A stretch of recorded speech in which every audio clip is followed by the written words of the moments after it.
You're watching Oilers Nation Everyday with Tyler Yaremchuk. Your one-stop shop for all things Oilers. Suddenly, this whole eating cat food idea doesn't sound too bad.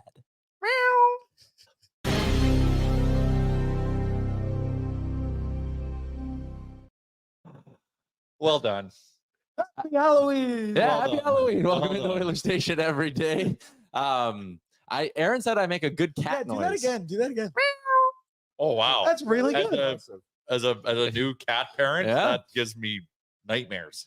Liam is, as you said, How a do you couple. know that's Liam? Maybe Lehman.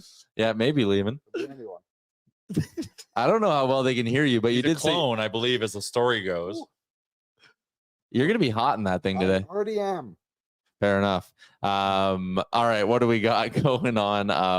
What are you doing? The ultimate breaking character. We are live from the Sports Closet studio. Check them out online at sportscloset.ca. You are all alive and well in the Nation Beer YouTube chat, brought to you by our friends at Odd Company. Excited to be partnering up with them again this year for this delicious bad boy. It's your everyday lager because it's not just good on game day, it's good on any occasion. Very, very excited that our friends at Odd Company delivered such a beautiful new Nation Beer for us. The label with the 3D die cut kind of decal is sweet. 3D, I guess, isn't a great word, but for game day, it's ready day. It's a crisp, clean lager. Maybe crack one open tonight while you're handing out candy. That is an elite time to have a beer. I'll be handing out a few to some of the neighborhood fathers and mothers coming by today. That's always a nice move, hey? Want to be known as the beer house. Yeah. It's a good way to make friends. good Maybe house. I'll do that because I have said I want to make neighborhood friends.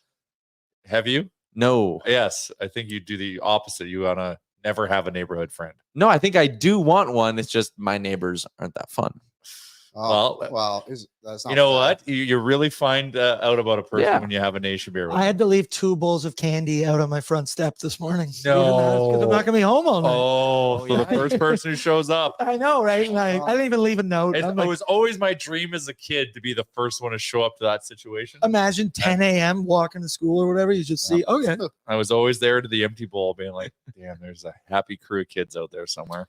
All right, let's Yeah. see what's happening in the. I'm here too. Oh, yeah. Christopher Palmer, Stop playing with me.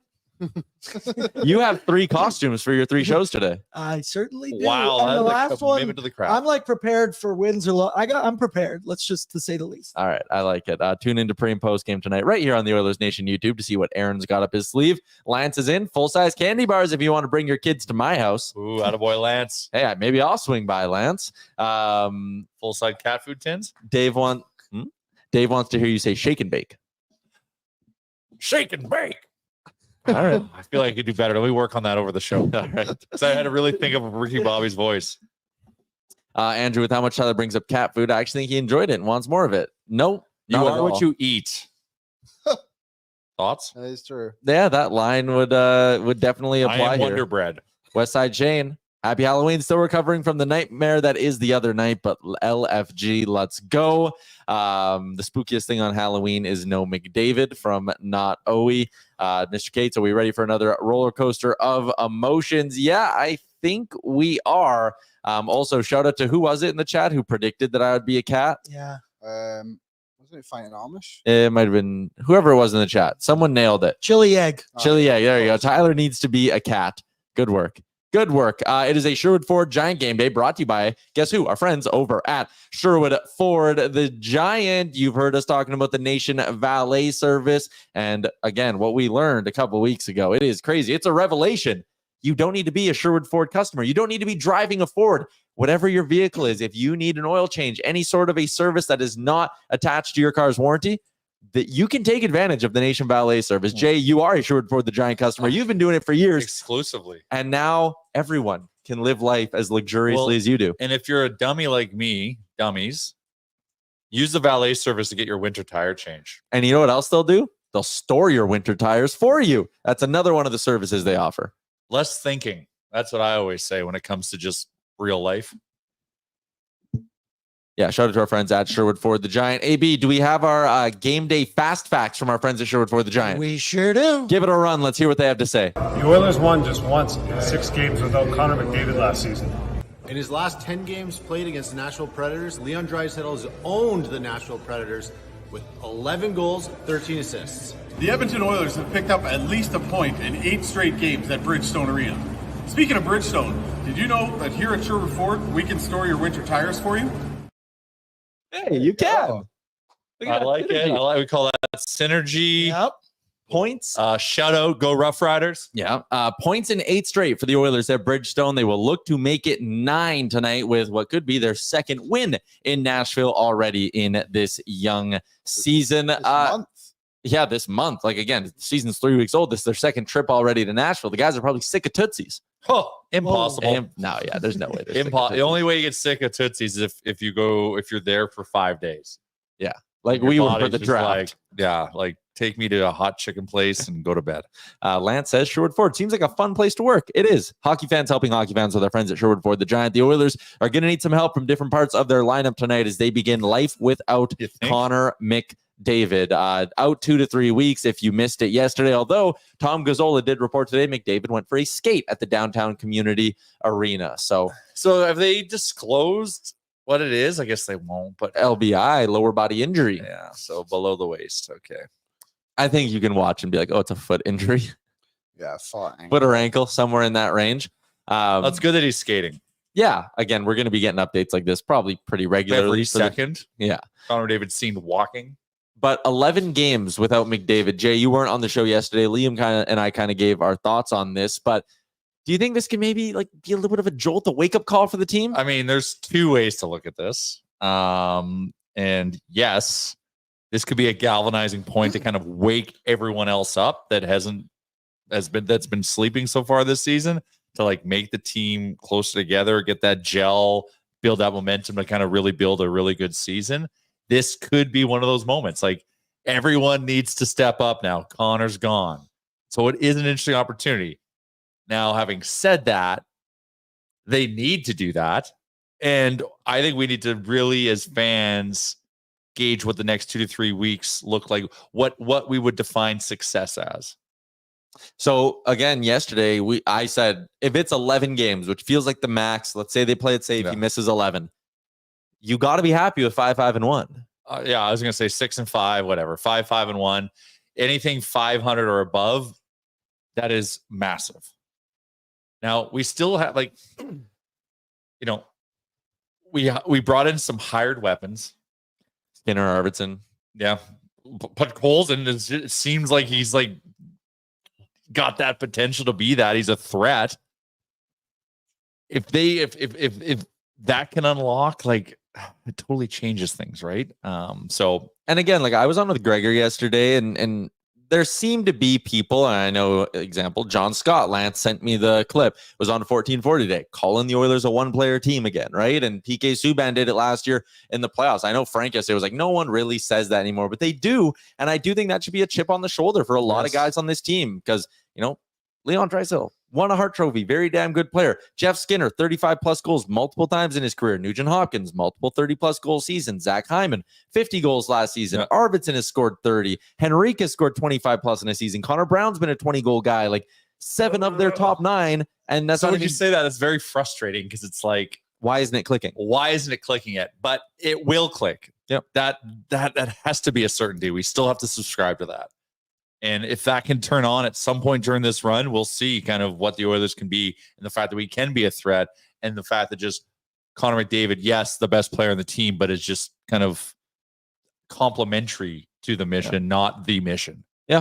Let's get to our lineup report for today, because there is some stuff to talk about. We got a little bit of a new development today with the Oilers lineup. Our lineup report brought to you by Square. If you run a restaurant, you are too busy for this ad. You're thinking about how to get more orders flowing, get new locations open up. You need to get more customers and keep them coming back. So really, you're already thinking about how Square can help you, because Square's done this for over 400,000 restaurants. When you think about your restaurant, think bigger, think Square. Go to square.ca or click the link in the description of today's episode. The Oilers' top line tonight will feature Vasily Podkolzin. It's Podkolzin, Draisaitl, and Arvidsson. And to their credit, We were at the game together against Pittsburgh. We were betting on Vasily Podkolzin to score first. So we had a kind of a really close eye on this line.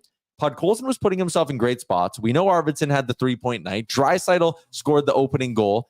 I actually think this line can go toe-to-toe against other teams' top pairings and find success. And at worst, they're all actually good defensive players who, let's say tonight you're throwing them out there against the Forsberg line. I think they can hold their own. Yeah, I like that trio too. And I think Leon drove that line really well, especially against Pittsburgh and Detroit. Like he was kind of the dominant force in it. And the other two were able to keep out them and create chances too. Obviously, all fell apart against Columbus, but then we just need to be willing to throw that game away and not think about it anymore. And then the other line there too, and what is labeled as a top line, I would imagine is more the second line, is still, like you kind of stated there, Tyler, like, really promising with the talent that's already there. It's Nugent Hopkins and Hyman that need to get their games going more. I know Hyman doesn't have a goal, but he's still having tons of chances. Yeah. I think it's Nuge is the one that needs to kind of pick it up a bit more. Well, but Nuge's not being set up for success being a center. And There's no choice right now, though. No, I know, but give Nuge some slack. He's not slotted in the right position right now. I do think, though, that is part of the value of having a guy like Ryan Nugent-Hopkins. And again, it's not like he's an overpaid contract or anything like that, but there are stretches where he kind of disappears a little bit. But the nice part about having him as a winger is you at least know he's competent down the middle. He's done it for a handful of seasons. Like having this where it's Nuge, Draisaitl, Henrique, Philp is infinitely better than if we had to, and Nuge didn't have the ability to play center, or we didn't have him, than if it had to be Draisaitl, Henrique, Derek Ryan, Noah Philp. Like that looks way worse than this, which actually, again, the top 9 looks competent. That third line caught lightning in a bottle for, 3-4 weeks in the playoffs last year. If they can catch lightning in a bottle for the next 2-3 weeks, it's going to go a long ways in helping the Oilers, again, just survive this 11-game stretch. Yeah, I said that yesterday too, didn't we? Like, it's just about guys kind of getting hot over this little stretch here and just seeing what you can get through. Like, even if they end up one game under 500, like you get 4 wins in this 11-game streak, like that's fine. You just need to, you can't go like 2-9. Mm-hmm. You got to stay within the realm of like, okay, once McDavid's back, we'll get moving here. But I do ultimately think they'll be fine. You know what they need to find? They're shake and bake. There we go. Ooh, There is no shake and bake mojo on this roster right now.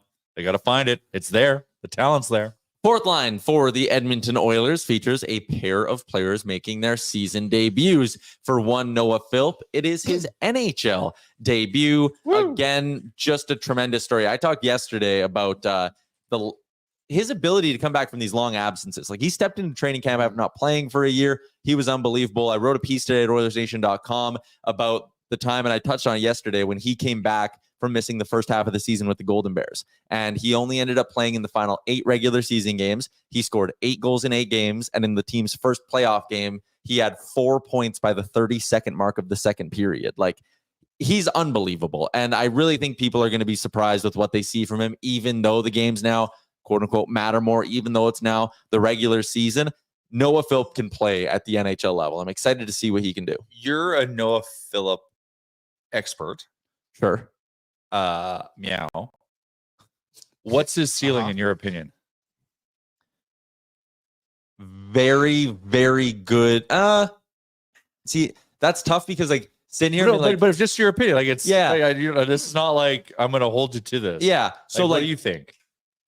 I think his ceiling on the Oilers is a very, very, very good fourth line center. Like, and I don't mean that as like, what do you mean? His ceiling's only a fourth liner? Like, that's weird. But like, it's the NHL. 6'3", 6'3", wins draws, can kill penalties. Ding, ding, ding. If he's your fourth line center, you can win a Stanley Cup with him. I think. I don't think it'd be like a black hole kind of a spot. And I actually think he can drive play better than a Derek Ryan does. He has more upside. Speed and size. Yeah. So I would say his ceiling, maybe a better way to put it than saying fourth liner, a very good defense first bottom 6 player. Well, you could say elite fourth liner. Yeah, sure. Like there's people who have carved out long NHL careers being very good fourth line hockey player. Yeah, absolutely. So he's going to get his NHL debut I'm tonight. excited. Here's a trivia question for you. Noah Philp. That's the answer. It's related to it. Since 2021, how many games, including playoffs, do you think Noah Philp has played? Just competitive hockey games. Just competitive 38. hockey. 38. So that's with The U of A and Bakersfield. Oh shit. 43. Oh, he did play. He played a season in Bago. I'll say 75. 92. Is since what year? 2021. So in the last 3 years, he's played 92 hockey games. So since he left the WHL, Yeah, you can add 28 onto that too, whatever that would be. because one more year with the Bears. But Yeah. So I got just over 100 games. I got another trivia question for you. How long has it been since Drake Caggiula last played an NHL regular season game? NHL regular season game. Would have been with How long Pittsburgh. in terms of like how many months, how many days, how many years? Yeah, we could do days because it's high. The number is very high. And here's a fun fact: last time he played in an NHL regular season game, it was 1100 days. 2021. It was 2023. Oh, It's Tyler, only a year you ago. really let us down a wrong. That is not fair. That is not fair. Objection. I was Leading the looking- witness. So I missed a game. That's why I thought his last game was October 28th of 2022. Can never but trust a cat. He got sent down right after that, and then came back and played one game end of the year against Tampa Bay when he was a Penguins. The And he only cat's mission is always to try to embarrass its owner March 2nd, or 2023. parent or whatever term. Nick High you and use. Dry guess 6 years. Wow. It's made to believe he's Um, never played a game before. Well, exactly. It's high. Well, Well, uh-oh. since 609 days. Okay. 18 months pretty much since Drake That's- Caggiula's played in the NHL. That's a long time for a guy who is 30. Totally. But- To go, well, to go sure. 18 months without But playing in the league. I knew Caggiula has been out for a while. Like I'm trying to think did he last play with Chicago or Buffalo, Pittsburgh? Played 4 games that season. So Yeah, it's well. been a long time since he's played an NHL game. 609 days to be exact. But he played last season. No. Oh, the end of the season before. Yes. Okay. 609 days. Sure. That's over a year. But it's Almost 2024, 2023. It may as well have been a month ago. No. Well, am I wrong? This logic kind of makes this like I'm high with level you. logic. I'm with Yeah. We asked for a tree and Tyler gave us a trip. I certainly did. Yes. So Caggiula's back in the lineup. Philp's going to make his NHL debut. D pairings: Ekholm, Bouchard, Nurse, and Dermott again. Kulak and Emberson. Yeah, it is Yeah. what it is. I don't know. Like, I'm not even going to sit here and comment on the D pairings I anymore. They didn't are. even notice Dermott when he plays. I think that's a good thing. But not in But a like good he's way. just so But not in irrelevant a It's to good the way. supposed to be a game. good thing. Yeah, I Yeah. guess.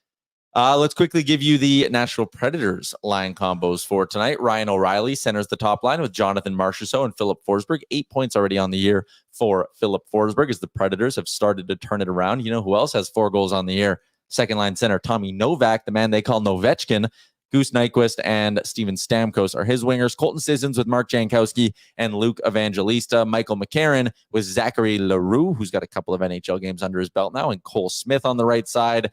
D pairings for the Preds: Roman Josi with the 1,000 game man Luke Shen, Jeremy Lauzon with Alexander Carrier, Brady Shea with Dante Fabro, and the projected starting goalie tonight. Shout out to Daily Faceoff. UC Saros is unconfirmed. The Oilers are going with Calvin Pickard, though. As we should. Yeah, I think going with picks is the right play.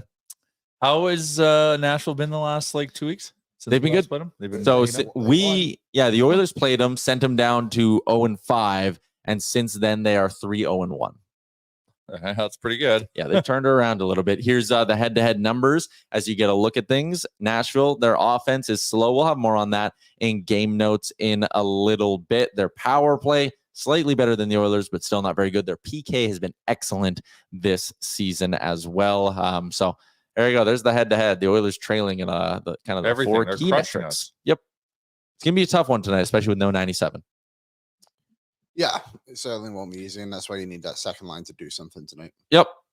All right, let's continue along with the show and get out to the Star Mechanical Guest Line, Edmonton's #1 plumbing and heating company. You can find out more about them online at starmechanical.ca. Residential, commercial, whatever you need, Star Mechanical has got you covered. As we get to what is quickly becoming a fan favorite segment, what part of Tyler Ennis's house are we in this week? Similar to last week. How's it going, Tyler? Good. How are you guys doing? Good. Are you a Halloween guy? Historically, I have been, but today I don't think we'll be doing too much. But I like the outfits. Thanks. I'm a cat. Looks good. We wanted to know if you were a Halloween guy. So we scoured the internet trying to find pictures of you at like team Halloween parties. We could only find one, and we aren't even quite sure if it was you. AB, do we have the picture? I'm bringing it in. Give me a second. Okay, you bring it in, give it a sec. But do you have a top Halloween costume from your days of going to team parties in the NHL? I remember one year we went to Atlanta. We played in Atlanta, and we were there the day before. So I went and got a haircut, and it was a really bad haircut. And I went into the rink the next day, and Thomas Vanek said that I looked like Ellen DeGeneres. And so later on for the Halloween party, I dressed up as Ellen DeGeneres, and it was surprising how much I did look like her. So I didn't even need to dress up too much, and I looked exactly like her. So that was probably my favorite one, but I'm interested to see which picture you guys pull up here. We don't even know if it's 100% you, but are you the ghost? That is me. Yes, that is me under there. Yeah. So that was in Ottawa, and I think this was my last season, and I had been to so many Halloween parties and done so many things for Halloween, and I was like, I'm just gonna get a bed sheet, cut a couple holes in it, and be a ghost. And honestly, we didn't even coordinate it. I didn't even know those guys were going as Ghostbusters, so it worked out super well. That's actually the fact you didn't coordinate that and just showed up is excellent. All right, let's get into the hockey talk here. The Oilers begin life without Connor McDavid for the next couple of weeks here, and this is one of those things where I can't tell if I'm just being too hard on them. But when he went down against Columbus, like I've brought up a couple of times this week, there was a game a few years ago against Pittsburgh where he went down, and like the next 20 minutes after he went down, the team was just like boom. More in the game than they were. They dominated the rest of the night. I didn't like their response against Columbus. I guess my question to you is, how tough is it to be on a bench when your star player goes down the tunnel, leaves the game like that? And should I cut them more slack, or were you also disappointed with kind of the flat effort they had against Columbus? Well, I think when Connor goes down, it's scary because you definitely hope it's not too bad because he's the best player in the world. But the good news is you probably got the second best player in the world. So I know when I got traded to the Oilers that season, I believe Leon was the MVP, and he had gone a long stretch, or at least a stretch without Connor, because I think he was injured, and Leon stepped up and played amazing, and like I said, he was the MVP of the year. So I think it's always nerve-wracking when someone gets hurt, especially when it's Connor. But I think it's nice to know that you got Leon back there that can, step up and be that MVP guy.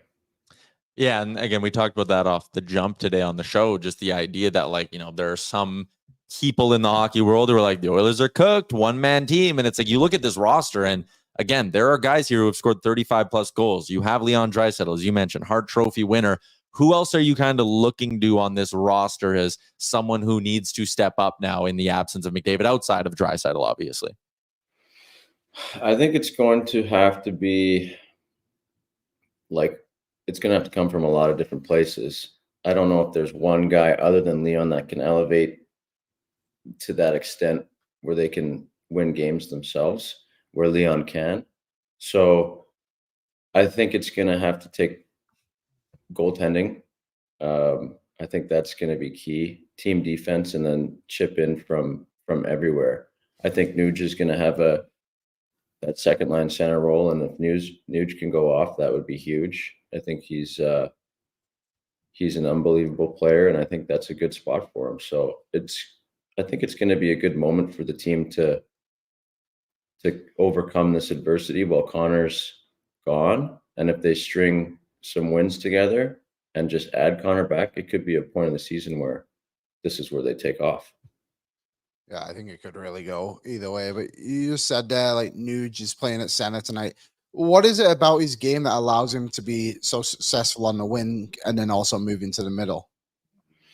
Well, I just think he's good at everything. So if he's on the wing with Connor or Leon, He wins all of his puck battles. He's so strong on his stick. He's creative. He's a first overall pick, so he's got offense. He's got talent. He's super cerebral out there, so he knows how to play with those guys. And then as a centerman, he's good at faceoffs. He kills penalties, so he's responsible. He really understands the game, so he's like the perfect player for any coach or any line mate, because you know exactly what you're getting with Nuge. And then also when you give it to him, he's got a good chance to put it in. So I think Nuge is his fault, like flies under the radar because of Connor and Leon, but he's an amazing part of that team. And it's awesome that there's a good possibility that he spends his entire career in Edmonton. I've got a question about Nuge Philp, just because you played with him. What is Nuge like off the ice? He's the best. He's a great guy. He's funny. He's so easy to get along with. He's got a great sense of humor. He's relaxed. Loves to play golf and just be one of the guys. He's a great teammate and he's a good friend.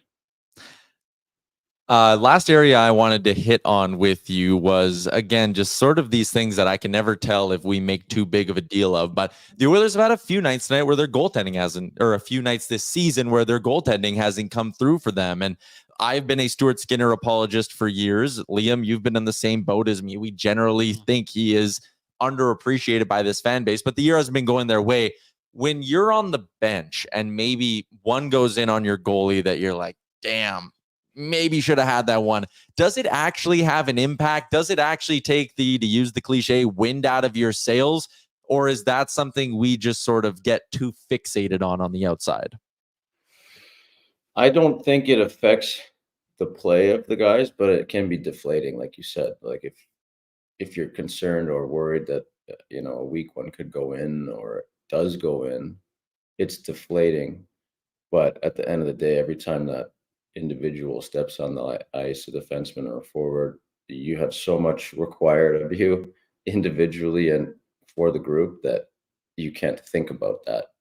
But it can be deflating for the team and for anyone watching at home, of course. But the one thing that I'm confident with Stu is that he's so dedicated to getting better and he really wants to be great, and he's always working on his game. And whether it's working on his positional play and practice or off the ice looking at video, he's super dedicated to getting better. So I'm confident that he'll overcome this slump to start the year. I mean, every year he kind of has. It's been a slow start, then it's been a middle stretch where he's red hot. Lied about it being my last one. Tonight's the NHL debut for Noah Philp. Curious, what do you remember about your NHL debut? My debut was cool. I remember, so I was playing in the minors. I was playing in Portland, Maine, and I got the call, like I was at Subway getting a sub because I think we had a game that night in Portland too. So I was doing my pregame routine of getting an Italian BMT with mustard and ranch on it, and then got the call that I was going to go up and play my first game. And it was pretty surreal because at that point I was a first round pick, but I had just thought in my head, like, I'm going to spend the whole year in the minors, and I was good with it. So it was a bit of a surprise, even though in hindsight, looking back, it probably shouldn't have been. So I was surprised and excited, and we were playing in Philadelphia. So it was kind of difficult to get a flight. Like, they booked it and stuff, but one that got in time. So I was a little bit late. I was in a cab after we landed in the airport and driving to the rink, and the cab drivers asked me where to go, and I'm like, I don't know, go to the rink. Like, I don't know where to go. So the cab driver's like driving around the rink, and I'm like, okay, just let me off here. And I'm like walking with my bag and my sticks, and finally find the loading dock, and I'm walking through like Philadelphia's sewer ball game where they're playing soccer, and I look like I'm 12 at this point. I'm seeing like Chris Pronger and Daniel Briere and these guys that I idolize, and they're kind of looking at me like, who's this little kid? And I get dressed quickly, go out for warm-ups, and luckily I played well and I scored in my first game in Philadelphia. And it was kind of like I was kind of just it was foggy the whole time because I was so excited and adrenaline and nervous. But it was a great night, and got sent down the next day, and I felt like I was on cloud nine for the rest of the season. I was gonna say, like, I'm looking at your game log from that year. You play your first game November 14th. They set you score. They send you down and don't call you back up again until March 27th. That's insane. What I was so happy with it though. It didn't bother me one bit. I loved being in Portland. I really liked my coach. I liked the guys. It felt like I was playing junior, but we were getting paid. And I was totally down with the development process. I had no urgency to be up in the NHL because I didn't feel like I was quite ready yet.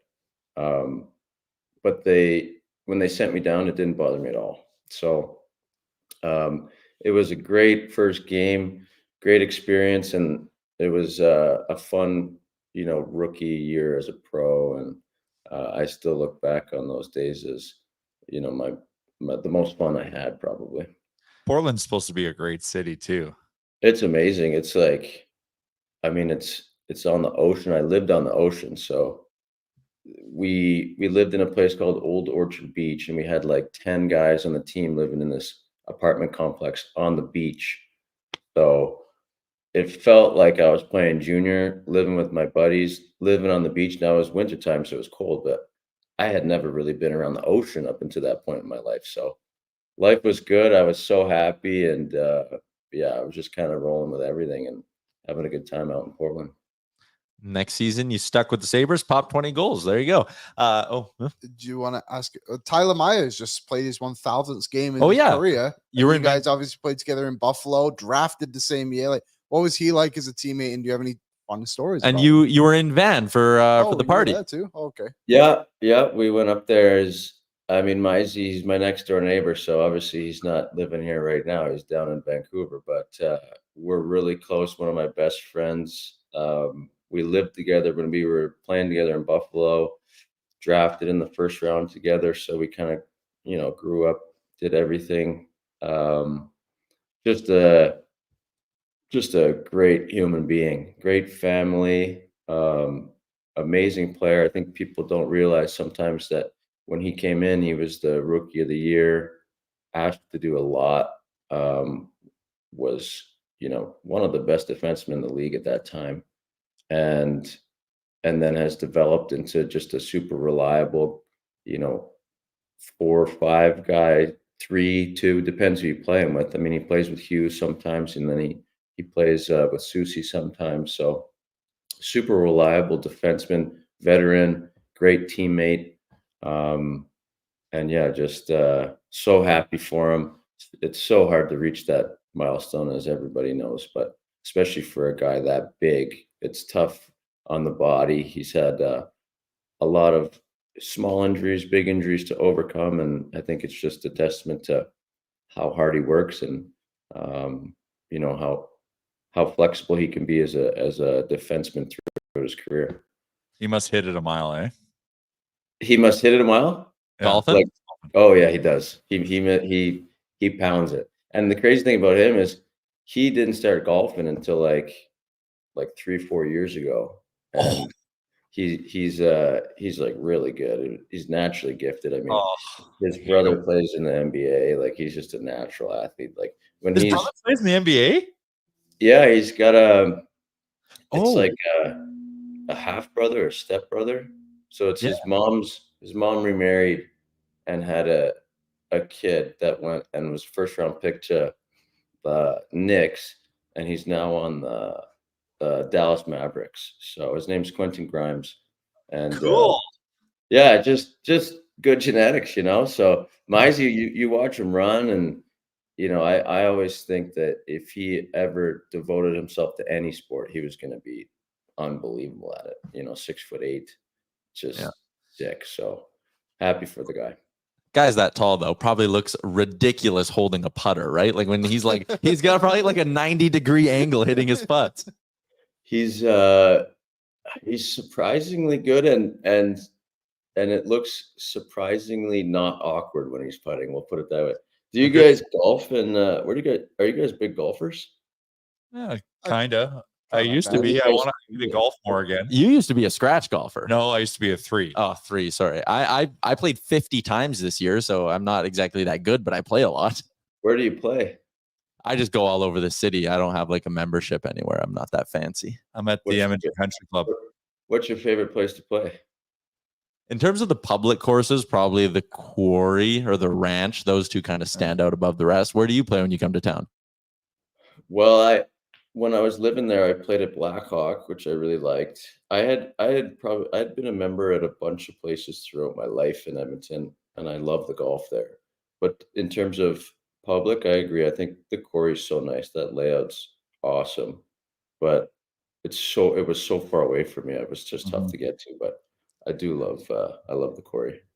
All right. Last one hockey question for you. Potentially 11 games without McDavid. Give me your prediction. Oilers record in these 11. I think, AB, do you have the schedule too from Gregor?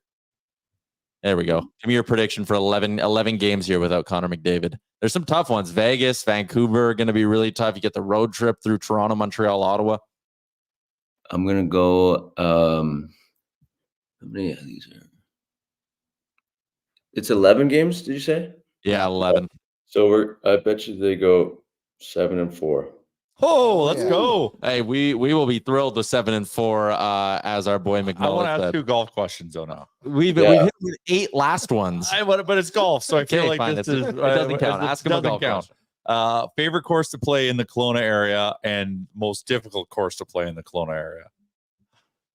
Well, if Predator Ridge counts as the Kelowna area, I love Predator Ridge.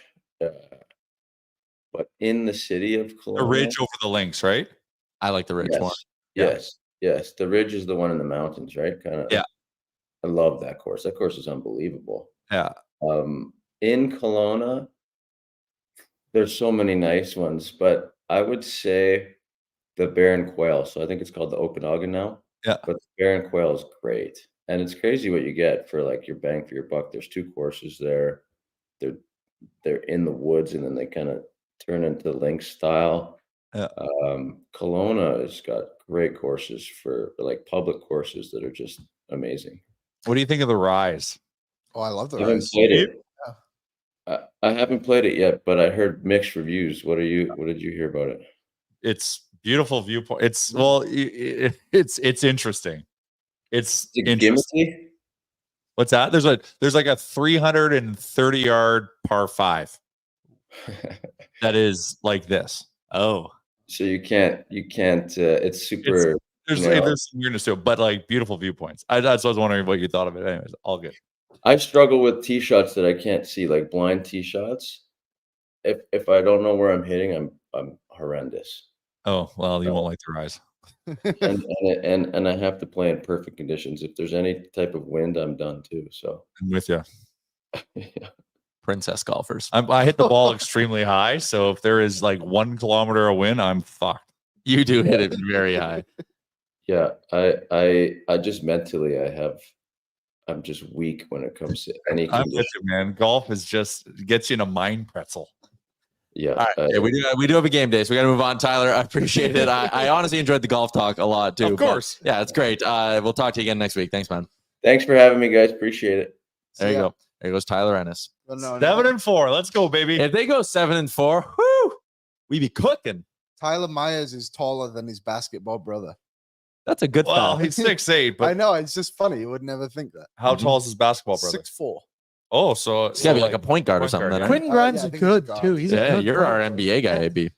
That 2008 draft that Ennis was in Ooh. and Myers is crazy. Like there's Luke Shen, 1,000 games, Carlson, Petrangelo, Eberle, Josh Bailey, Stamkos, and Doughty, all have 1,000 games. McMullen and Mulick both said it. If we don't get Ennis out for the Oilers Nation Open next year, that's got to be. We got to get him out I here. mean, yes, we absolutely have to. He can be my partner and we can play the match. Huh? Oh, fair. Hopefully it's windy. Yeah, fair. I can grind through the wind. No, him. Yeah, I know. Okay, let's keep cruising along today on the show. Let's get to some game notes for Amazon Prime. Prime Monday Night Hockey is here. And did you know that if you click the link in the description of today's episode, you can get yourself 1 month of Prime if you are a new member. If you're a student, you can get a free trial up to 6 months. Prime Monday Night Hockey. It's on Monday. It's on Prime. And want to start your trial now? It's the best time to do it because the Oilers actually play twice on Prime Monday Night Hockey in the month of November, including this coming Monday against New Jersey. And the free Prime membership right into Christmas. This is and Prime Days or whatever. Yeah, this is the best time to do it. If you're going to do it, hit the link in our bio and sign up today. Game notes. These two teams have some of the lowest PDO in the NHL. PDO being the measure of luck. Nashville is actually dead last in the league in that number. Both these teams are the measure of luck. Yeah, how is it explain PDO to me, because it's basically the idea that talk to me as if I'm actually Ricky Bobby and I don't know what the hell I'm doing or no. It's just your 5-on-5 save percentage and shooting percentage combined. So things can skew it, like bad goaltending can skew it and sometimes make you look unlucky when it's really just bad goaltending. But the idea is in the NHL, most teams should have a PDO right around 1,000. And it should always, over a long sample size, balance back out. Shooting percentage? You're getting 900 goaltending and scoring on 10% of your chances is gotcha. the general math, right? Yeah. So the Oilers and Predators right now are both really, really low in that. And they're both very, very low in shooting percentage, which, again, should tell you that at some point, that shooting percentage is going to regress to the mean. We're progressing, bro. Regress to the mean. We got to progress. We did this whole debate last year. We're not doing it but again. we actually need to. Yeah, I know. We haven't inflated it coming back to the mean. We're at the bottom. We got to get up to it. Yeah, so I do think there's reason to believe both these teams have been pretty unlucky to start the year. They're both top 5 in shots for per 60 at 5-on-5, but bottom 5 in goals for per 60. Shooting a ton, not scoring a ton. That's got to balance out at some point here. The offense will come for each of these two sides. We're seeing it a bit now with Nashville with some of their big guns starting to heat up. Has Stamkos scored yet? He has. Just 2, right? Just 2. Just 2. Okay.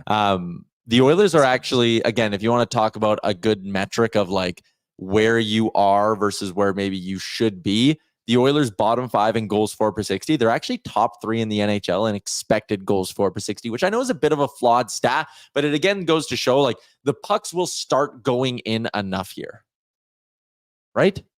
Like eventually pucks are going to start going in for the Oilers. Yeah. You're not going to, these guys are too good to only have like 15 goals in a season or something like that, right? Like Hyman, Nuge, Arvidsson, they're going to find a way. Skinner's probably going to get more consistent goal scoring, I guess. I'm worried about it, but I'm not too worried. I'm not panicking about it, I guess. It's just kind of frustrating right now, but they're going to find a way.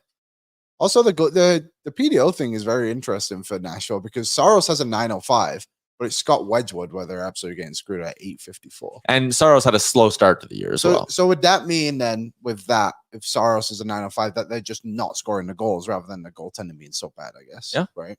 And we're both. We are both, right? We're both. Did you know, and shout out to our boy Waz for pointing this out to me, this is not the first time these two teams have met on Halloween. Oh, spooky. Ooh. What? They played on Halloween back in 1999, Jay, and it was the Oilers coming out with a 4-2 win. Are you ready for the 1999 scoring summary? Oh, 99. Give me a pick. Who's one player who you think scored for the 99 Oilers in this game? Would Doug Waite be there still? He got 2 assists in that game, but he did not score. Yeah. 99. Billy Guerin? No Billy Guerin on the score sheet. So the scoring was Boris Mironov. No Bobo. It was a Russian though. Kovalenko? No Kovalenko. Ulanov? No Igor, sadly. The scoring was opened on the power play, 7th of the year. Alexander Selivanov. Was that the season he scored like 27 goals in the first like 25 games? Well, he had 7 by Halloween, so and then didn't score like a goal for the rest of the season.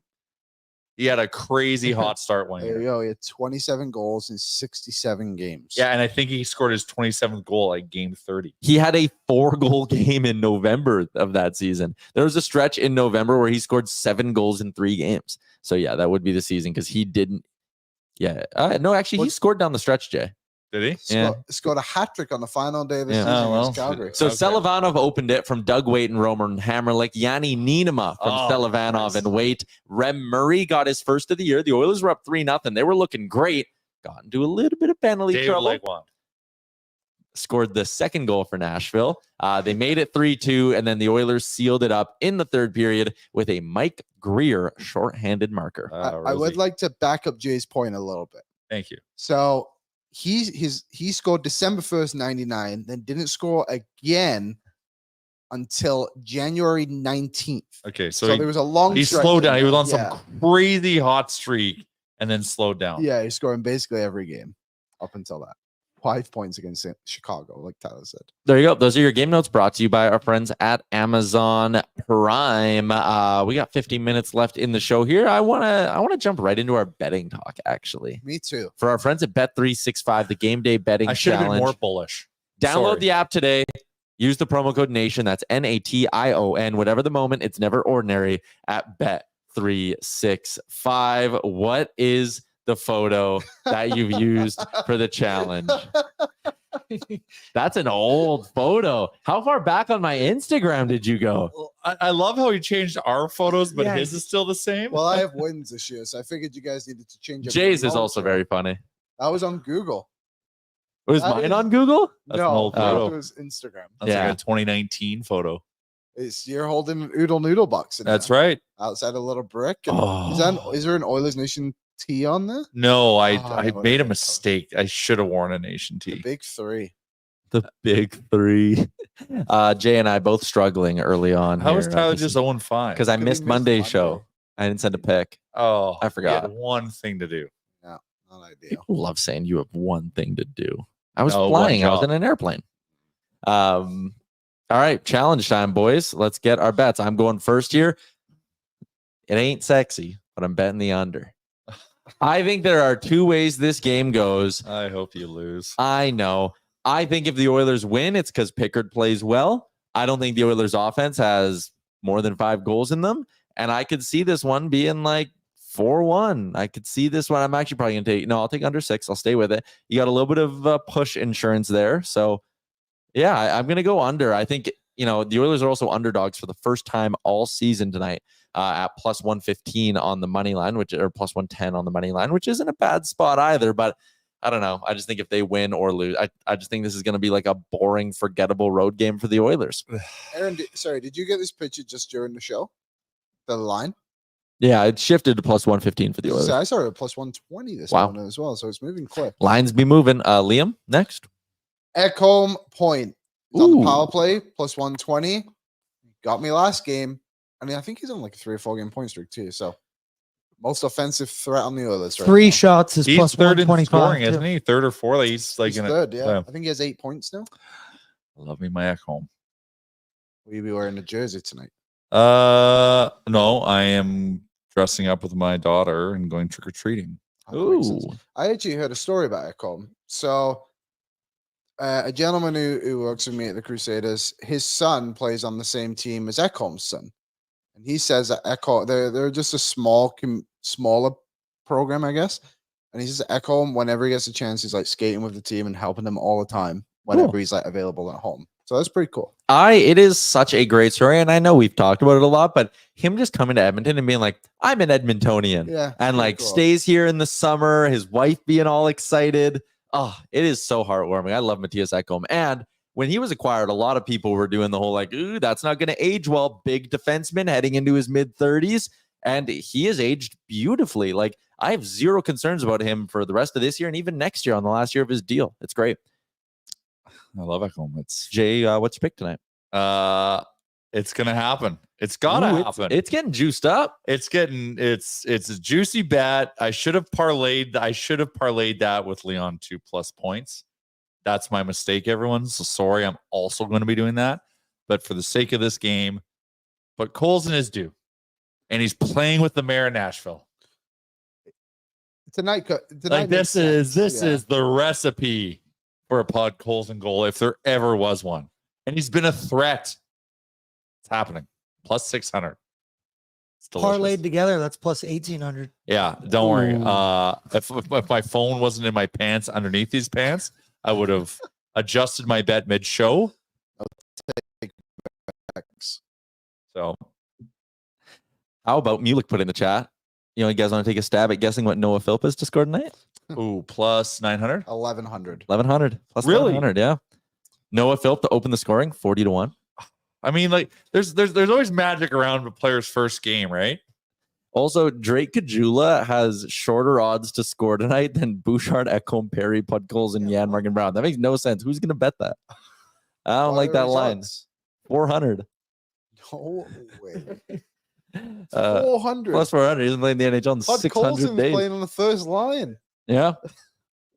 Wow. A lot of respect for the Drake. Here's a question, Jay. We said this yesterday. Are you excited, or like, maybe excited is too strong of a word, but like, Caggiula's back. How do you feel about that? Caggiula's back. The Drake is back, baby.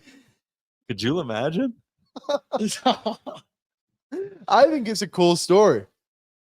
Guy traded away. I just love the way you frame that. I mean, like, Jay, He's back. Caggiula's back. Yeah, like, Come he's on. back, man. It's like when mean Smitty something. returned. Gotta mean something. One thing we know Drake Caggiula will do is he will rock someone much bigger than him tonight. Yep. And I've always got a lot of time for that. The Drake is back. Drake and I Bake. love him. There you go. Drake and Now I Bake. like plus 400. Drake and Bake. That took very little for us to get into that. Drake Caggiula tonight is expected to wear his third different jersey number with the Oilers. Do you know the other Oiler to wear 3+? Oh. Alberta boy, there's your hint. I'll give you a clue. He only played for the team twice, but changed his jersey number 3 years in a row. Alberta boy changed his jersey number 3 years in a row. So I think he started his career here, left for a long time, and then ended- Brodziak? Yeah. Ding, ding, ding. Brodziak started his career wearing 15, then switched to 23 the next season. Next season, flipped to 51. Then when he was brought back for a second tour with the Oilers, wore 28. Yeah. And I know yesterday we talked about Grebishkov. Grebishkov wore 37 both stints. Yeah, and I'm not sure if there's even anyone else who... Anton Beloff? He only had one stint. I know. I just felt like saying Thank it. goodness. Wanted to get Just, that it out. just popped in my head, It's so like I a had to say it, or Good pull. it would I never have be to say said it or I'm again. going to pass out. Bet365, wrap it up with some other sports report. World Series is over. Oh, yes. Shout Ohtani out. got his ring. Ohtani got his ring. I have a take. This in no way impacts his legacy. To me, it's like, again, one of the greatest ever, one of the most unique or the most unique player ever. But him going and winning a World Series with the Dodgers, a team that's payroll was huge and all of that stuff, and him not doing the two-way thing in these playoffs and largely hitting okay or even below average at points, this adds nothing. It's but in the grand scheme of things, it's a World Series. Yeah. It's a one in the column. Now Yeah, that's he fair. needs to win a World Series pitching hitting. Yeah. I just keep going back, and I fully understand Homer bias take on me. But if he would have gone to a market where he was the guy, right, where he didn't have all the superstars, and if he would have been like the catalyst, driver, power of it, it would have been more impressive. Well, he wasn't on This a team with Mike Trout, Yeah. and they didn't get it done. but Ohtani's I not blame even the management because MVP. everything around them was terrible. Yeah. I don't know a lot about baseball, but the year he had just overall with everything, like the first 50 and 50 players. and Yeah, whatnot, that is fair. That's 50-50. pretty impressive. Yeah. It is. and His then- playoffs were just underwhelming. like, but being surrounded by stars, but still being the star, doesn't that add to his legacy? I don't know how he even did. In the I'm playoffs, to be salty. honest. I know he got injured. him and Teoscar celebrating together, God, broke my But heart. Teoscar was the one who got the time running. Yeah, he was. It Yeah. was a 5-0 Yankees lead, and then Garrett Cole decided not to cover first base. That was insane. I was fully hate watching Garrett Cole. Fully. Couldn't believe he did that. It made no sense. Like that's not normal, right? No. He just stopped running. He just literally was running and was like, no, and just pointed at Rizzo, who was bending down to pick up the ball. Like, you can blame Rizzo, I suppose, but the instinct will be, oh, my pitcher's coming to cover me. Is there any way I can see the clip of Giancarlo Stanton running? I just saw all the social media like jokes about it. Yeah, it's pretty funny. Like, frame the situation for me. He just doesn't run well. Okay, so this is just like general, like he's trying to chase for a double and he looks like he runs very slow. He's trying to run home on a base hit, and he just runs very, very slow. There were things. So like the reason there's a narrative behind it is because early in the season, Giancarlo was like jogging around the bases and kept getting thrown out. And after the game, when they were asked, the manager was asked about it, and Giancarlo was asked about it, they were both like, if he runs hard, he's going to get hurt. We'd rather have him running slow and be in the lineup. And it's like, you pay this guy like $35 million a year. What are you talking about? But they literally said like, yeah, no, we don't ask him to run hard. Like, that's not his job. So when he does it in the World Series, it's very easy for it to become like Gotcha. Yeah. Oh, I thought, okay. I don't need to see it then. Also, speaking of baseball, you missed a great moment yesterday on the show. Liam asked an all-time question to Eric Sabrowski because he was telling us the story of when he got called up to the majors. He found out at midnight, and then he had to be on his way to the airport at 3 a.m. And remember, we were watching in the office, and he was warming up in the bullpen his first day. And Liam was like, did you want to pitch that day, or were you kind of tired? Well, that is what I asked, but I meant it in the terms the Drake of is back, Liam. I meant it in terms of like, were you worried because you were like, it'd been a long night that like you would go in? I didn't want to quite frame it like this. You would go in, it like wouldn't go well, and then all of a sudden you don't get to do it again. If you wait a day and it's like, okay, I got to sleep, I am ready to go. Adrenaline, brother. Yeah. I mean, hey, he laughed at it. He did, as he should have. Yeah. Jay, here's Stan running. I haven't see him seen here. this. He's There he going is. home. Hustle, Giancarlo. Are you Go. serious? That's what we Go. He's out. The one in the regular season was worse because he just like didn't even slide. He's not moving that slow, but it's back upright like how Jack Eichel skates at the It doesn't look good. He's a big man. Oh my God. He's mad. He's like 6'5", right? Yeah, he's a big boy. How does Judge run? Judge runs a bit better. Judge made his first error of the season last year and they blew it. We got a hilarious comment and you need to put back on your helmet for it. But Seven asked Liam, are you a pouch of Zin? That would have been a great costume. That would have been a good costume. A very good costume. Okay. Brian asked, does the 134 mean something? No, it does not. It is just numbers from old Rexall. It's signed. Section 134. Yeah, so it Section does mean 134. something, and it's signed by the Nuge. Signed by the news, but in terms like the numbers, the section has no significance to us. It's just section 134. That's yeah. You know what we need to do, and we've spoke about this so many times. Maybe we can do it on these numbers if we get approval. When people come in to do interviews with us, we should have them sign something, like a wall being like. I like the numbers being what And they like, signed. Yesterday we had an MLB player on this couch underneath these numbers, and we forgot to ask that person again. I think those should be reserved for if we get past or former or whatever Oilers. Okay. I think the numbers should be for Oilers, but Okay. we also know exactly one current pro athlete who comes on the show, and it's Eric. Oh, Evander Kane has been in this building. He's been in the building. Yeah, Sean Bell has been here. Yeah. He played. yeah. We should That's have it. them sign something. Good point. The list. The mayor of Edmonton, both current and former. Don? Don's been in here. Don. And remember, we had Amarjeet Sohi on the show Oh, yeah, in Current. the other studio. in the other That's studio. right.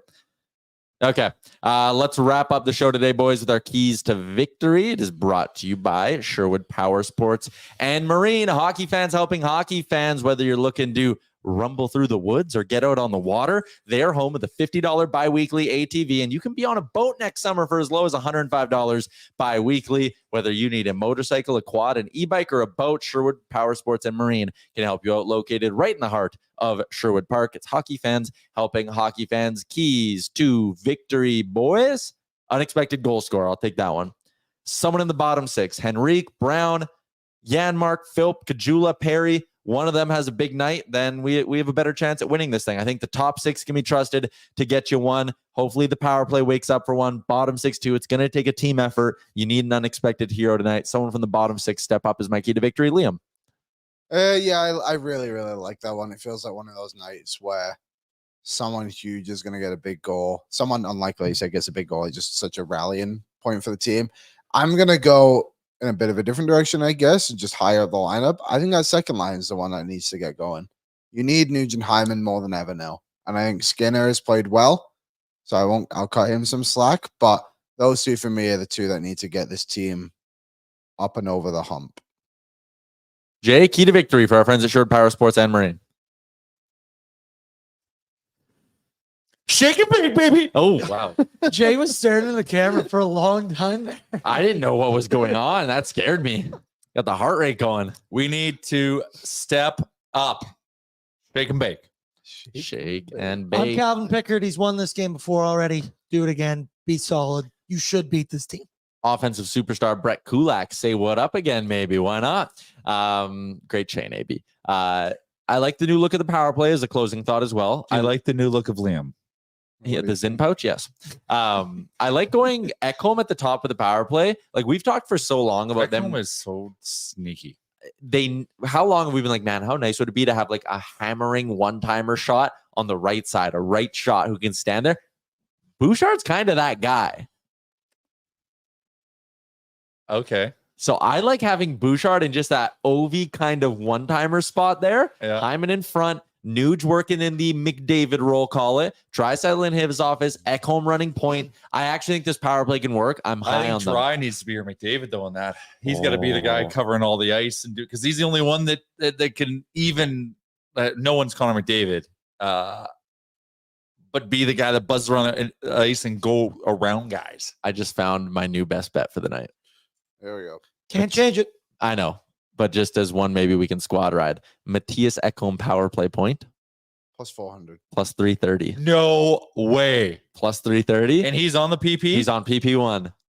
Over 2.5. Jay's got to get his my phone. pants. Yeah, my Let's pants go. under the pants. Let's go. Okay, that is a wrap on another Sherwood Ford Giant Game Day edition of the program. Before we end things, wanted to give some love to a cause and a community that we work very close with, Jay. We have a new shirt coming out, and it is once again in support of our friends at Jasper and the Jasper Bears Hockey Club. Obviously, with the fires that went on in Jasper, one thing that's been impacted is their minor hockey arena. 30% of the structures were destroyed in Jasper, and this season, with their rink out of commission, players have to travel long distances now Just to practice. Just to practice. Like, never mind to play games. They have to play over 30 away games with limited facilities. The financial burden is heavy, which is why we're very excited to team up with Jasper Minor Hockey to raise some funds to help cover these costs and keep these kids on the ice. Go Bears. That's what we're all about is hockey. And Jasper's again, our backyard, right? Yeah. And supporting kids playing sports is also something that means a lot to us. The fact that the impact and burden this has put on these kids to try and go play the sport they love sucks. So the minute the minor hockey group reached out to us, we had to do something. So cool design. Shout out Kennedy. So let's rep the Bears. Get a sweater, get a shirt at nationgear.ca. Every purchase from the For the Love of the Game merch helps local kids in Jasper keep playing the game they love. Again, you guys are always so good at supporting the causes that we partner with. We know you'll step up on this one as well. nationgear.ca. 6 o'clock puck drop. That means pregame with Boardsy starts at 5. Postgame immediately following the final buzzer this evening. Have a happy and safe Halloween. Enjoy the candy and treats. Easy on the tricks. Huh? Hey. Shut up, cat. Okay. Well, as they say, oil up or Thank you for watching Oilers Nation Every Day. Hit the subscribe button to never miss a show. And for more, visit OilersNation.com.